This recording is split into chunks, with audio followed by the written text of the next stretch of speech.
Party की एक जिम्मेदारी मुझे दी गई है और उस जिम्मेदारी को निभाने की कोशिश कर रहे हैं। मुफ्ती इस्माइल साहब कासमी मालेगांव के एमएलए हैं, वो बिहार को भी आए थे और दिल्ली में भी आए थे। तो ठीक ही जिम्मेदारी हम सब लोग इज्तिमाई तौर पे इस जिम्मेदारी को निभाने की कोशिश कर रहे हैं और जहाँ कहीं भी हम जा रहे हैं हमको यकीन है कि पहले से ज़्यादा हमारे म्युनिसिपल कॉरपोरेटर्स कामयाब होंगे और बहुत से मुकामात पर इंशाल्लाह हम लोग अपना महापौर या मेयर भी बनाने के मौक़ में रहेंगे और बनाएंगे इंशाल्लाह। संभाजीनगर में जमानत जो है ये उमर खालिद की जमानत नहीं हुई और आज एक संत ने ये मुतालबा किया कि उनको फांसी दे देना चाहिए। वो नहीं मालूम क्या है, मगर जब डॉक्टर मनमोहन सिंह की सरकार थी उस वक्त चिदम्बरम गृह मंत्री थे तो उन्होंने यूएपीए कानून में बनाया है और उसमें टेररिज्म का डेफिनेशन उन्होंने अंग्रेजी में लिखा था बाय एनी अदर मीन्स। पूरी उस वक्त की पार्लियामेंट में मैं एक वाहिद एमपी था जिसने उठकर कहा था कि इसका गलत इस्तेमाल होगा और मैंने कहा था कि इसका इस्तेमाल मुसलमान, दलित और इंटेलेक्चुअल्स जो गवर्नमेंट के खिलाफ रहते हैं उनके खिलाफ होगा। आप मेरी तकरीर उठाकर देखिए वो। और वैसे ही वह सुप्रीम कोर्ट ने जो उनको बेल डिनाई किया है वही सेक्शन 15 या 50 है वो उस वक्त के यूएपीए कानून का, तो वो पूरा सही साबित हुआ। तो ये चीज़ है। और दूसरी बात ये है कि महाराष्ट्र में गद्दीचोरली इलाके में एक साहब थे, उनका नाम याद नहीं आ, रामचंदानी कुछ, उन पर इल्ज़ाम है कि उन्होंने आईडी ट्रिगर किया जिससे 15 पुलिस के लोगों की हत्या हुई। उनको जस्टिस सूर्यकांत ने, उनकी बेंच ने और जस्टिस बागची की बेंच ने कहा कि ट्रायल जल्दी चलना चाहिए और उनको बेल दे दी।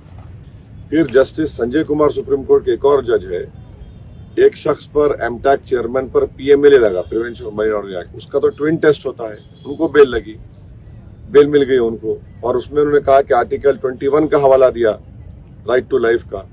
तो सुप्रीम कोर्ट के 3 जजेस माने 3 बेंचेस ने अलग अलग फैसला दिया। तो मेरे को जरा समझ में नहीं आ रहा ये कैसा है ये। तो ये लोग 5.5-6 साल जेल में रह चुके हैं। देखिए सुप्रीम कोर्ट का फैसला है। और दूसरा ये है कि उसमें जो लोगों को बेल हुई, जो कंडीशन लगाया गया है वो कंडीशन तो बहुत ही सख्त है कि आप किसी फंक्शन में नहीं जा सकते, ये प्रोग्राम में नहीं जा सकते, मीडिया को नहीं बात कर सकते।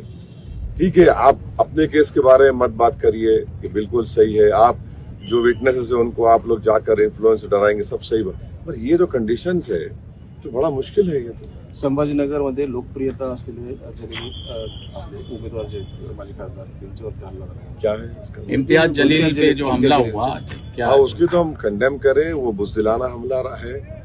और जो लोग हमला किए उनके पीछे बड़े बड़े लोग हैं, बड़ी ताकतें हैं और मुझे यकीन है कि उस वार्ड की जनता और औरंगाबाद की जनता ना ज़बान से, ना वायलेंस से, ना तशद्दुद से जवाब देंगे, बल्कि 15 के दिन वतन के निशान पर बटन दबाकर उन तमाम बुज़दिल ताकतों को एक बहुत बड़ी शिकस्त और डिफीट देंगे। आय लो मोहम्मद म्हणणाराच महापौर मुंबईत बनेल असं नीतीश राणे, हिंदी में बोलो ना, आय लो मोहम्मद बोलने वाला ही आदमी मुंबई का महापौर रहेगा ऐसा नीतीश राणे ने कहा है।